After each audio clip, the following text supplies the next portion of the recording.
Assalamualaikum warahmatullahi wabarakatuh. Perkenalkan, nama saya Lili Sahdatur Rohmawati, SPDI. Saya adalah pengajar mata pelajaran fikih di MA Al-Munawwar, Kecamatan Cikatomas, Kabupaten Tasikmalaya. Saya adalah mahasiswi dalam jabatan batch 3 tahun 2025 dari LPTK UIN Imam Bonjol Padang dengan NIM 2524010902. Kali ini saya akan mempersembahkan video praktik pembelajaran saya yang saya laksanakan pada tanggal 9 Oktober 2025 di kelas 11 dengan tema Qisas dan Diyat dalam Pembunuhan. Selamat menyaksikan. Wassalamualaikum warahmatullahi wabarakatuh.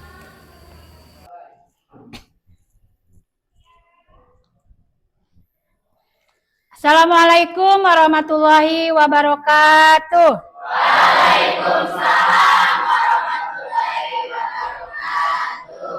Apa kabar anak-anak? Alhamdulillah, luar biasa. Alhamdulillah, pada kesempatan ini kita bisa bertemu kembali di hari Rabu tanggal 8 Oktober 2025. Sebelum kita melanjutkan ke pembelajaran, kita refleksi dulu. Apakah kalian sehat? Sehat. Sehat lahir dan batin. Alhamdulillah. Untuk selanjutnya kita berekspresi dulu biar kita semangat dalam belajarnya. Tepuk semangat. Semangat.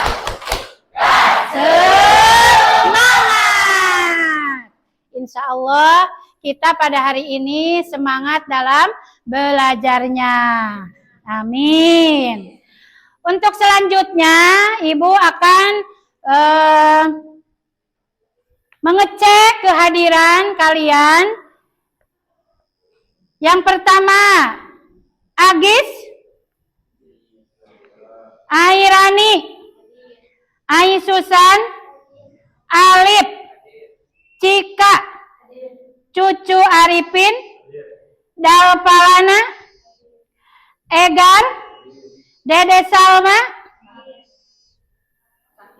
Farid Najar, Fajril, Habib Ahsan, Indi Novia Sapitri, Karina, Lastri, Maulida, Muhammad Paujan, Nadia, Pina Nursalima, Ranti, Repa, Silvia, Sophia, Sri Wahyuni, Susanti, Tinta Inayah, Wajilah, Julpa, Seli.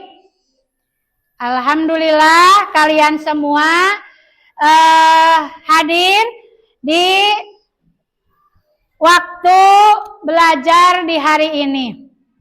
Semoga selamanya kalian diberikan kesehatan lahir dan batin oleh Allah Subhanahu wa Ta'ala. Sebelum melanjutkan untuk pembelajaran, kalian harus berdoa dulu sebelum belajar. Silahkan untuk wali kelas, untuk KM, untuk memberikan atau mengajak teman-temannya untuk berdoa dulu. Baik teman-teman, sebelum belajar, mari kita berdoa terlebih dahulu.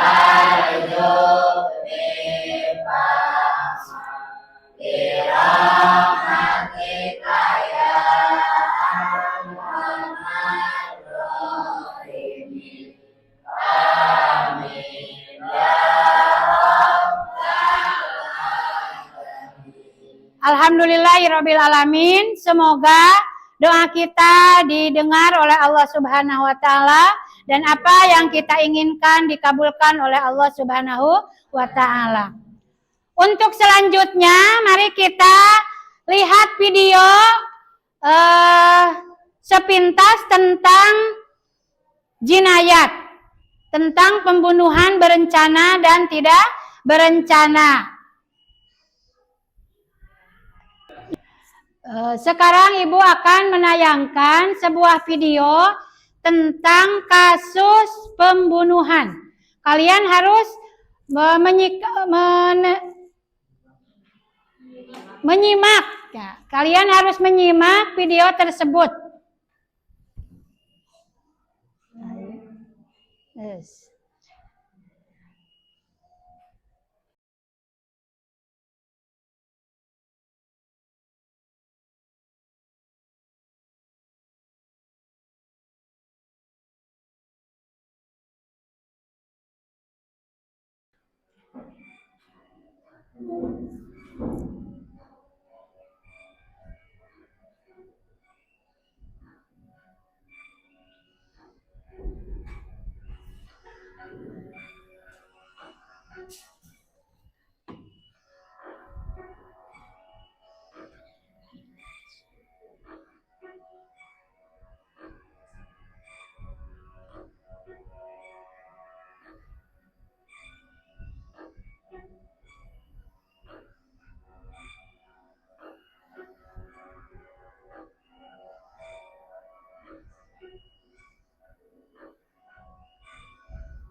Itu video tentang kejahatan pembunuhan. Yang kalian dapati dari video tersebut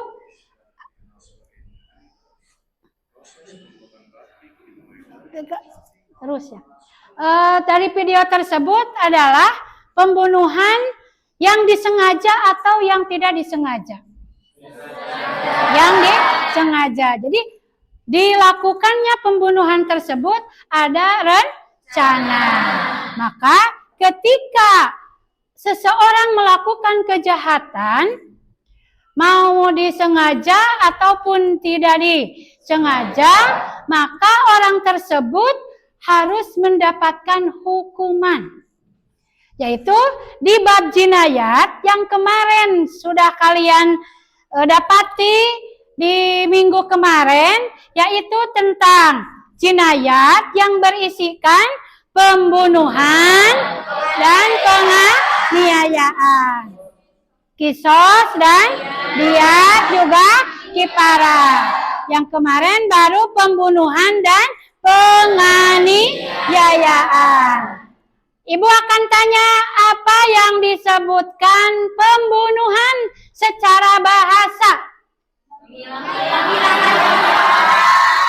Menghilangkan nyawa seseorang.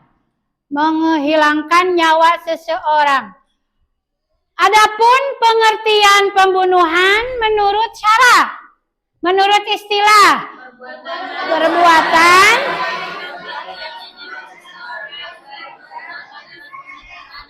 ya baik menggunakan alat yang mematikan atau alat yang tidak mematikan. Mau membunuhnya dengan disengaja atau yang tidak disengaja. Coba kalian sebutkan macam-macam pembunuhan. Farid, satu. Satu, pembunuhan sengaja. Sengaja yang disebut al-qatlu amdi. Al-qatlu amdi yaitu pembunuhan yang disengaja. Ada perencanaan.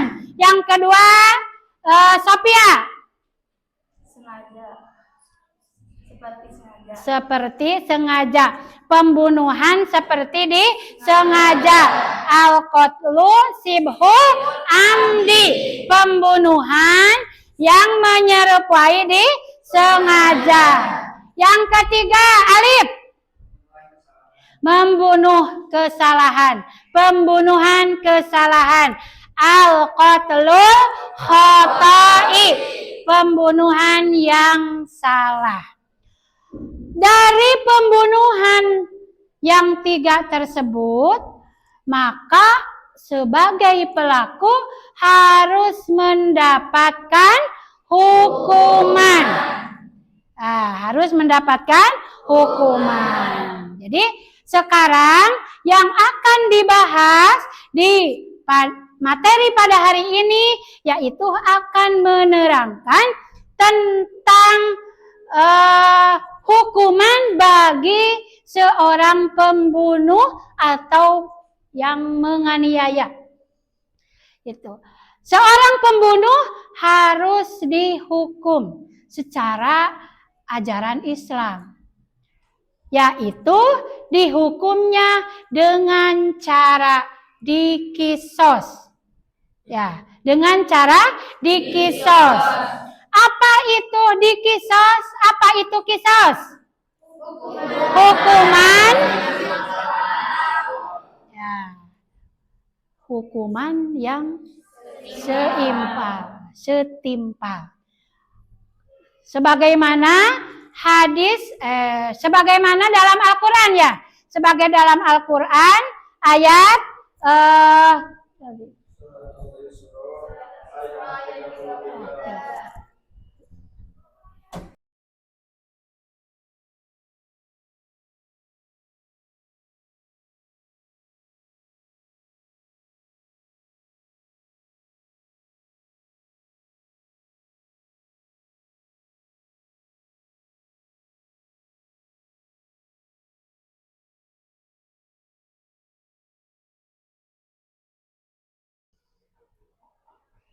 kecil kan. Dasar hukum tentang kisos dan penganiayaan surah Al-Isra ayat 33. Yaitu ayatnya la taqtulu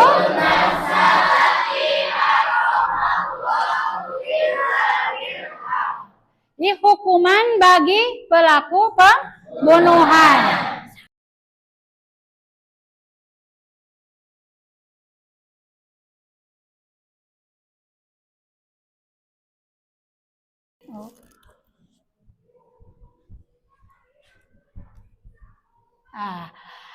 Ini ayat tentang hukum kisos, yaitu surah Al-Maidah ayat 45. Coba kalian baca.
Itu ayat tentang hukum bagi seorang pembunuh atau penganiayaan. Jadi ayat tersebut menerangkan bahwa hukuman balasan yang seimbang bagi pelaku pembunuhan maupun perusakan atau penghilangan fungsi anggota tubuh orang lain yang dilakukan dengan sengaja.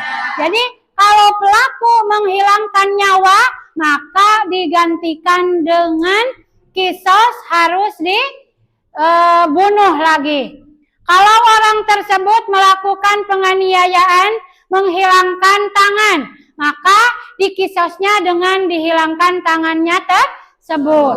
Jadi harus seimbang. Tidak boleh ketika mengadakan kisos melakukan hukuman tidak setimpal. Seperti yang dianiayanya itu misalkan telinganya dipotong satu sebelah kiri.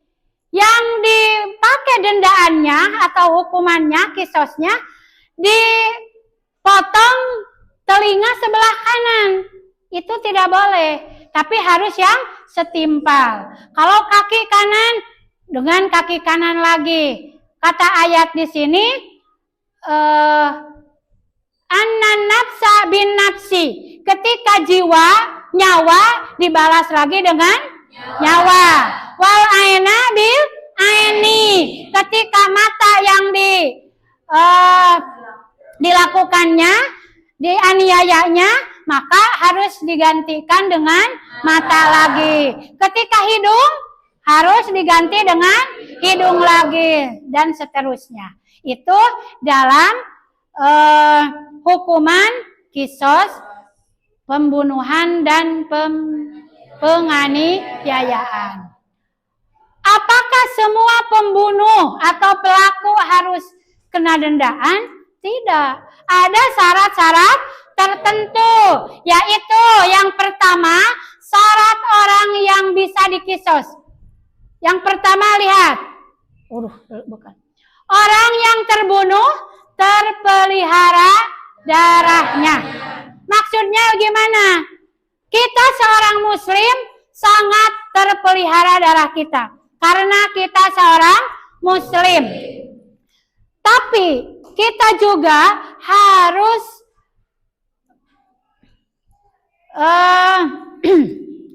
memelihara kafir. Kafir mana yang harus kita pelihara darahnya? Yaitu kafir dhimmi. Karena kafir itu ada dua macam. Ada kafir dhimmi, ada kafir harbi. Kalau kafir dhimmi, kafir yang tidak memusuhi agama Islam. Kalau kafir harbi, kafir yang membunuh,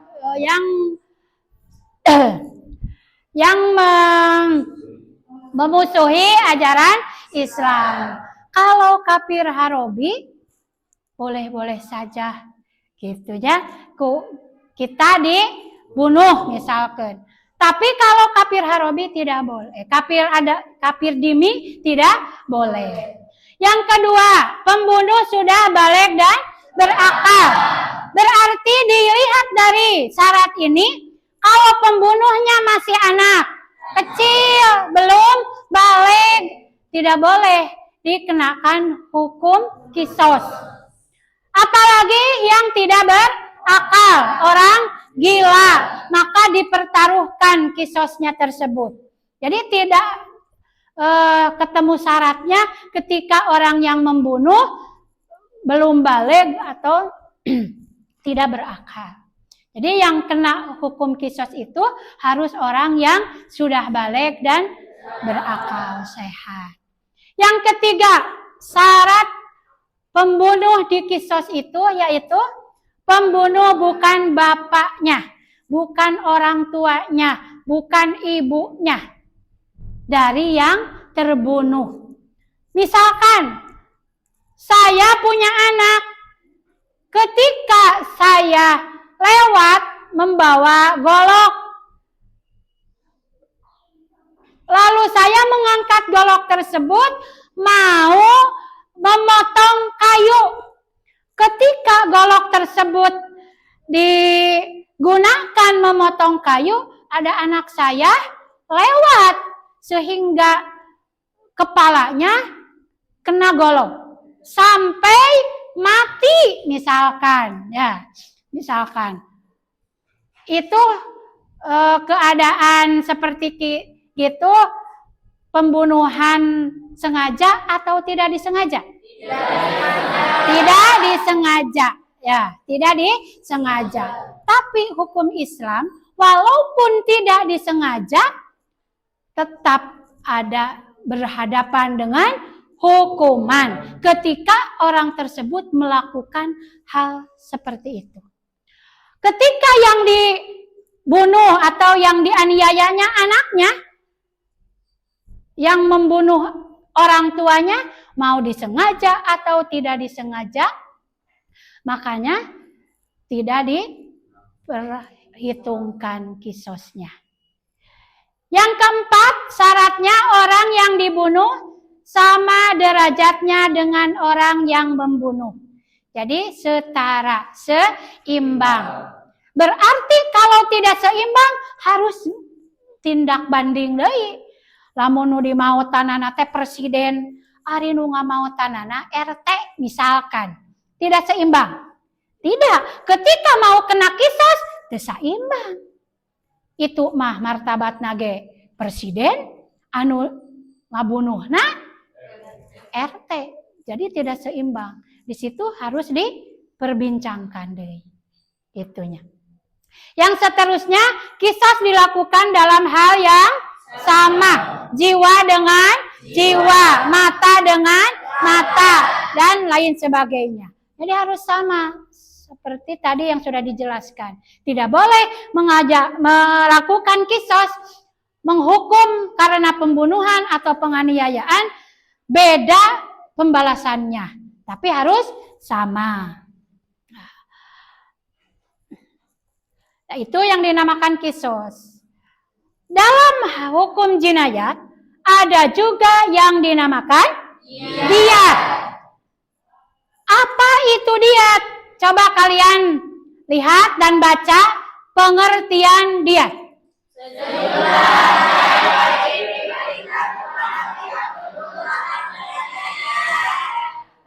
Diyat adanya ketika orang yang membunuh pelaku tidak bisa dilakukan kisos, maka kena denda yang disebut diyat. Apa yang harus dilakukan? Yaitu mengeluarkan sebahagian hartanya sampai sesuai dengan aturan-aturan yang diutarakan di dalam Al-Quran dan Al-Hadis. Sebagaimana diyat itu yang dikeluarkannya harta.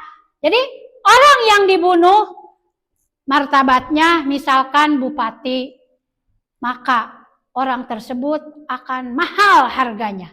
Karena orang tersebut tinggi derajatnya pandangan manusia.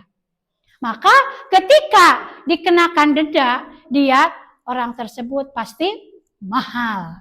Ya, makanya dalam kitab fikih, diyat itu yang pertama dikeluarkan diyatnya yaitu dengan membayarkan oleh unta. Berapa harga unta? Besar sekali harganya, mahal sekali harganya. Beda dengan sapi. Kalau di kita adanya sapi, domba, muning, kerbau, ya, gak ada unta di Indonesia mah. Nah, jadi diyat mah dikeluarkannya dengan unta yang pertama. Sampai 5 banatun. Ya, banatun itu banatun itu yang disebut dengan unta.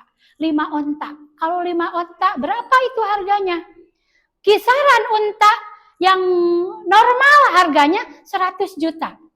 Berarti kalau 5 unta satu kali membunuh, maka kita harus mengeluarkan diyatnya 500 juta. Akan mampukah kita mengeluarkan uang sebanyak itu? Gitu. Apa yang bisa disebabkan dikeluarkannya diat. Sama hukumannya diat ke. Pembunuhan sengaja yang pelakunya dimaafkan pihak terbunuh. Adanya diat itu ketika orang yang membunuh dimaafkan oleh keluarga yang terbunuh. Dengan kisos tidak bisa dilaksanakan ketika orang tersebut dimaafkan oleh keluarganya. Contoh, Ahmad membunuh Umar. Orang tua Umar adalah Parij. Parij sebagai orang tua dari Umar memaafkan dari kesalahan Ahmad. Maka hal tersebut bisa dimaafkan dan hukuman bisa dibayarkan dan diat atau dendaan. Tidak perlu dibayar dengan dibunuh lagi. Tidak perlu dikisos. Cukup dengan diat. Berapa yang harus dikeluarkan oleh sang pelaku? Yaitu sesuai dengan keadaan orang yang dibunuhnya. Itu. Yang kedua, sebab adanya diat, pembunuhan seperti sengaja. Ya, seperti sengaja. Seperti sengaja itu ketika kita melakukan pembunuhan yang seperti sengaja itu seperti gini.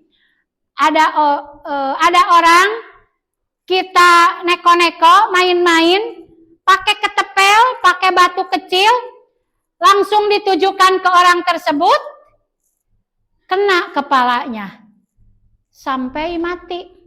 Padahal kalau jika kita ingat, batu sekecil batu kerikil, ketika dilemparkan, mungkinkah akan menghilangkan nyawa? Tidak. Ya, mungkin batu sagede kitu nepi ka maut gitu. Tapi biqodratillah, kudrati Allah, takdir ti Allah, batu tersebut sampai menghilangkan nyawa orang tersebut. Kan itu tidak seperti sengaja. Padahal tidak sampai ingin niat sampai mati gitu. Ya, sampai mati. Itu bisa dibayarkan dengan diat. Yang ketiga, pembunuhan tersalah, kesalahan. Ketika kita melakukan hal seperti ini, membunuh dengan kesalahan. Tidak ada kesengajaan, tidak ada seperti yang sengaja. Maka pembunuhan tersebut disebut pembunuhan al-qatlul khata', yaitu pembunuhan tersalah, kesalahan. Tidak perlu dikisos, cukup dengan membayar diat yang dikeluarkannya sesuai dengan keadaan orang tersebut. Yang keempat, pembunuh lari, akan tetapi identitasnya sudah diketahui secara jelas. Kadang pembunuhannya dengan sengaja orang tersebut. Ketika ketahuan orang itu mati, pelaku kabur. Tapi kita tahu bahwa yang membunuh itu Ahmad. Orang tuanya ada, keluarganya ada, anak istrinya ada, identitasnya tahu, alamatnya di mana. Maka orang tersebut bisa dihukuman dengan diat. Ke keluarganya datang. Gitu. Yang terakhir, ketika kisos sulit dilaksanakan, maka boleh pengganti hukuman kisos tersebut dengan diat. Nah, ada berapa macam-macam diat?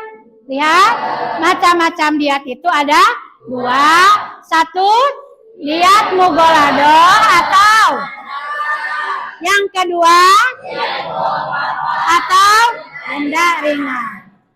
Apa yang dimaksud dengan diat mugolado? Ya, diat mugolado atau denda yang berat ketika pelaku melakukan pembunuhan dengan secara sengaja. Dengan secara sengaja. maka diberatkan hukumannya. Maka diatnya juga termasuk diat mugolado. Yaitu yang tadi ketika membunuh seseorang dengan sengaja, kita sesuaikan keadaan orang tersebut. Ketika orang tersebut orang biasa-biasa saja, dalam kitab fikih yang dikeluarkan diatnya tersebut mengeluarkan unta 5 unta. Gitu. Yang kedua ada diat papa, diat yang ringan. Ketika diat yang ringan itu seperti diat dengan penganiayaan. Misalkan hilang tangan kiri sabaraha ari leungeun hargana da ari membunuh makan seluruh jiwa tidak berfungsi lagi, maka hargana ge triliunan. Siapa dari kalian yang akan merelakan dirinya dibunuh? Tidak akan. Ya, tidak akan. Coba kalian sok abdi bade disiksa genan sampai mati. Apa-apaan itu? Tidak. Ketika dia toh moho papa, adanya ketika kita terjerumus ke dalam kesalahan yang tidak fatal. Seperti menjadikan tato anggotanya. Seperti kita melemparkan batu, kena kepalanya sampai berdarah, dijahit sampai 7 jahitan. Nah, dalam hukum Islam itu harus dikenakan hukuman. Nah, makanya bisa dihukum tapi tidak berat. Berarti lamun kalau kan kita melakukan seperti melempar batu kena kepala dijahit cuman 3 jahitan, biayanya berapa? Itu kan. Ya, maka yang dikeluarkan juga sama gitu. Tidak berat. Gitu, tidak berat. Nah, itu yang termasuk diat. Ketika diat tidak bisa dilakukan dengan memberikan harta yang sesuai dengan timpalan dirinya yang mati misalkan, maka diat tersebut bisa digantikan. Dalam hukum Islam tidak berat, ada rukhsahnya. Kalau kita lihat, wah kisos berat, kalau tidak bisa dikisos kan bisa ada diat, diperingan. Jadi ada kerusuhan, ada kemurahan dalam ajaran Islam. Jadi dalam ajaran Islam tidak ada paksaan. Kalau kita tidak mampu begini, bisa dengan begini. Kalau masih tidak bisa begini, dengan begitu. Seperti halnya dalam sholat. Ketika kita sholat, wajib sholat itu sambil berdiri. Tapi ketika kita sakit, boro-boro berdiri, bangun pun kita dibangunkan gitu. Maka sholat tersebut bisa dilakukan dengan cara duduk iftiros. Masih tidak bisa dengan duduk, boleh dengan berbaring. Tidak bisa dengan berbaring, naon atuh nang karakter berbentang. Masih tidak, bacaan genan susah dibacakan dengan keadaan fisik yang tidak normal, maka orang yang sehat bisa membimbing orang tersebut bisa melaksanakan sholat. Itu kemurahan dari ajaran Islam. Ya, dalam hukum kisos juga ada kemurahannya. Itu ketika kisos tidak bisa dilaksanakan, bisa digantikan dengan diat. Diat tidak bisa dilaksanakan, bisa lagi dengan yang lainnya. Yang lebih ringan sampai kita mampu melaksanakan kegiatan tersebut. Itu. Yaitu diantara materi pokok pada hari ini yaitu tentang kisos dan diat. Kalian sudah paham? Insya Allah paham. Anak-anak, sekarang kita akan melaksanakan kegiatan diskusi karena pelajaran fikih tentang materi pembunuhan ini ada bahasan-bahasan yang menunjukkan yang untuk didiskusikan. Kali ini Ibu akan memberikan tugas untuk kalian. Coba sekarang kalian kelompokkan dulu.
primer kisos wajib diterapkan karena perbuatan dilakukan secara sengaja dan tanpa alasan yang dibenarkan.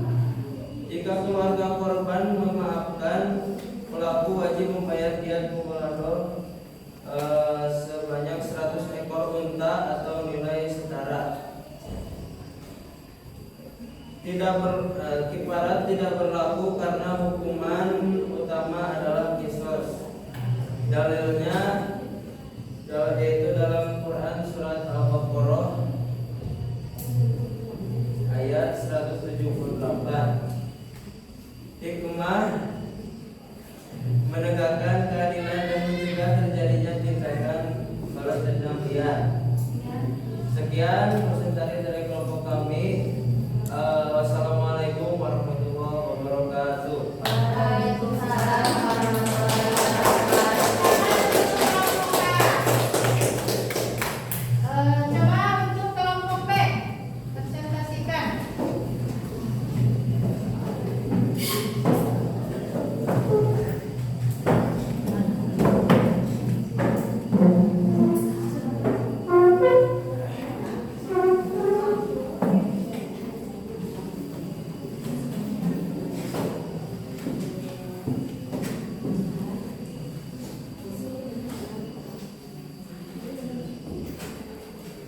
Assalamualaikum warahmatullahi wabarakatuh. Waalaikumsalam warahmatullahi wabarakatuh. Perkenalkan, kami dari kelompok B ingin mempresentasikan kasus diat mubalaghah. Seorang pemuda memukul temannya dengan tongkat untuk menakuti, tetapi korban meninggal dunia. Analisis kelompok kami yaitu jenis pembunuhannya syib alam, mirip sengaja, unsur niat, ada niat menyakiti tapi tidak untuk membunuh, alat, tongkat, tidak mematikan. Hukumnya primer. Hukum primer tidak diberlakukan kisos karena niat membunuh tidak ada. Hukum sekunder, pelaku wajib membayar diat mubalaghah 100 ekor unta, 40 diantaranya butir. Kafarat tidak diwajibkan. Dalil hadis riwayat Abu Dawud, barang siapa memukul orang lain dengan cambuk atau tongkat hingga ia mati, maka diatnya adalah diat berat. Hikmah yang didapatnya yaitu menumbuhkan tanggung jawab atas tindakan ceroboh dan kelalaiannya. Wassalamualaikum warahmatullahi wabarakatuh. Sekian presentasi dari kelompok kami. Waalaikumsalam.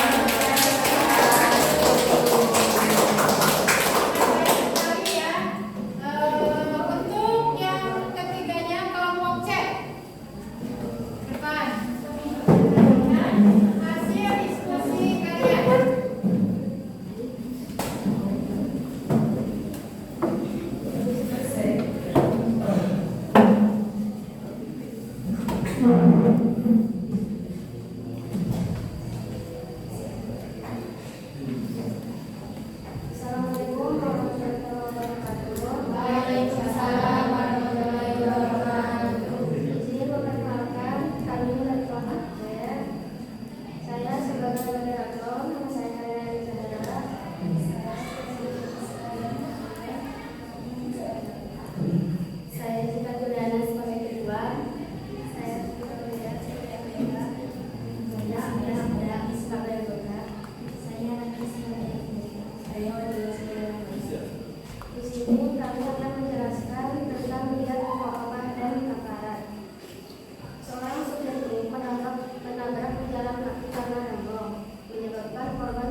tidak berlaku kalau di Indonesia karena Indonesia itu sudah ada aturannya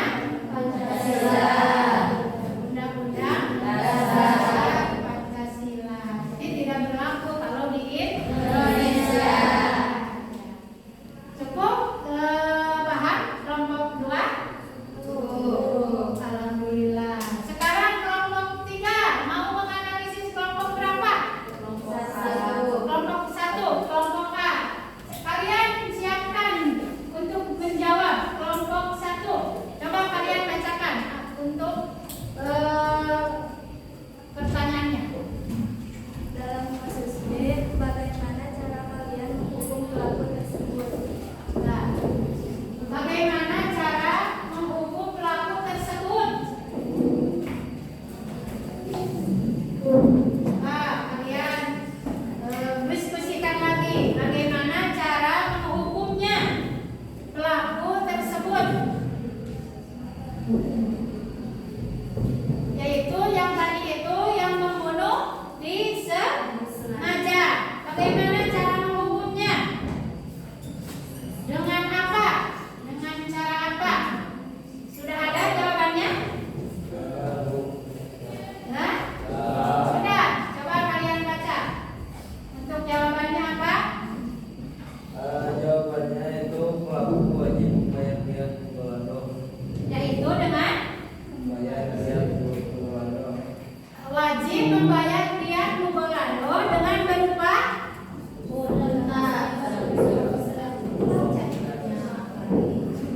dengan membayar unta sebanyak 30 ekor unta. Dengan 30 ekor unta karena pembunuhan tersebut berencana yang disebut qatlul amdi.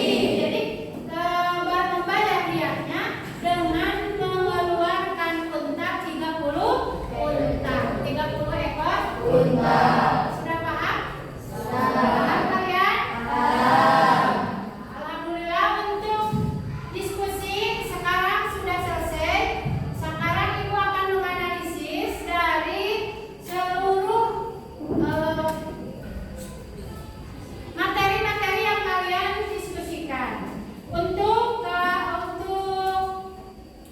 kelompok 1, untuk kelompok 1 yaitu tentang pembunuhan sengaja atau qatlul amdi, yaitu jenis pembunuhannya pembunuhan yang disengaja. Karena disebut qatlul amdi ada unsur niat, untuk membunuhnya dengan jelas, dengan alat yang tajam dan yang mematikan. Pelaku seperti tersebut harus kena sanksi atau hukum, yaitu mengeluarkan unta 30 unta karena pembunuhan tersebut termasuk sengaja. Itu yang disebut diat Mugolando. Hikmahnya menegakkan keadilan dan memberi efek jerah. Jadi adanya hukuman tersebut itu supaya orang-orang itu tidak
tersebut sampai mati.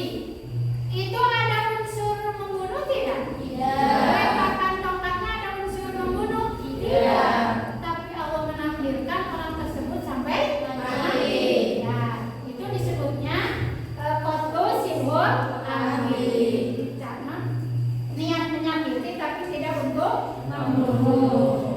Hukumnya ada hukum tidak berlaku qisas karena tidak ada niat untuk membunuh. Yang ketiga, untuk kelompok C, saya analisis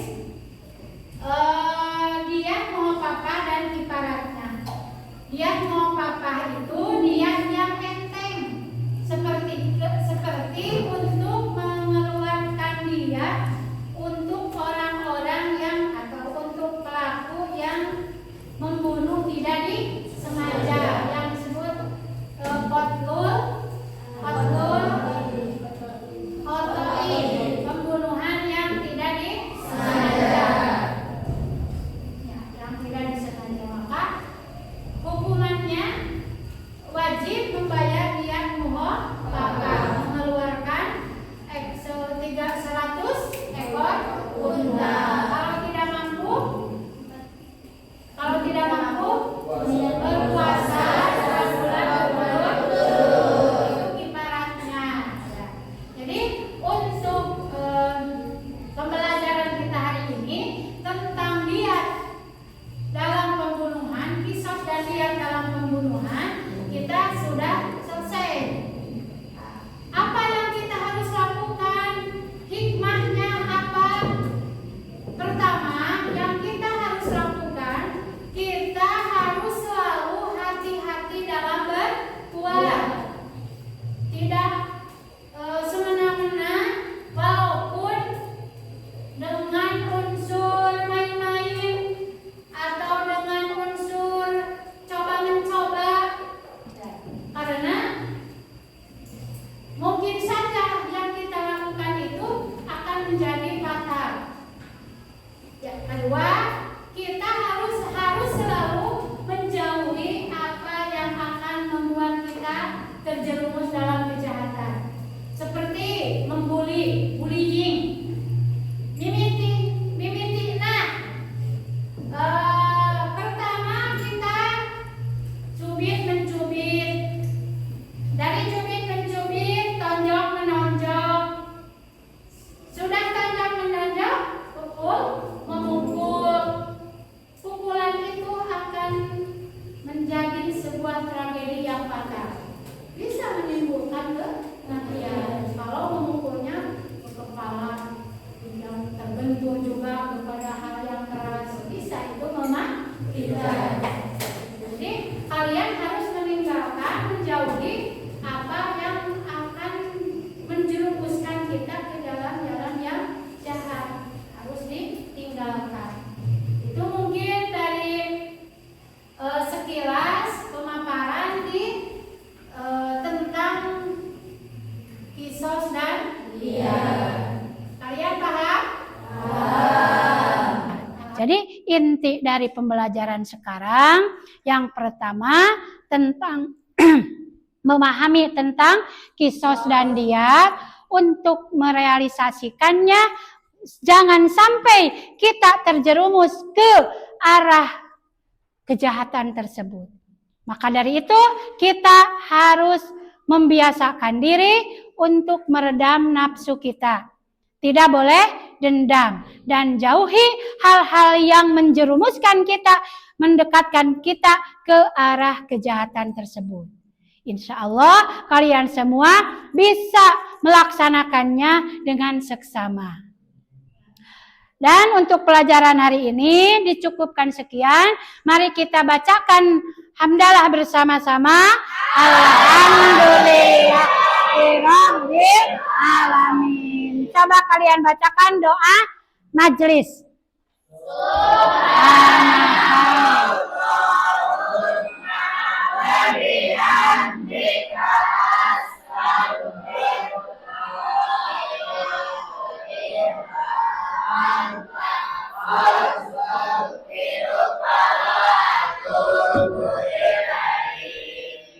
ketika ada kesalahan, Ibu mohon maaf. Ilmu yang sampai pada kalian anugerah dari Allah Subhanahu wa taala. Ketika ada kesalahan atau kekurangan itu mungkin dari kebodohan Ibu. Mohon maaf yang sebesar-besarnya. Hadanallah wa yakum ajmain. Wassalamualaikum warahmatullahi wabarakatuh. Waalaikumsalam.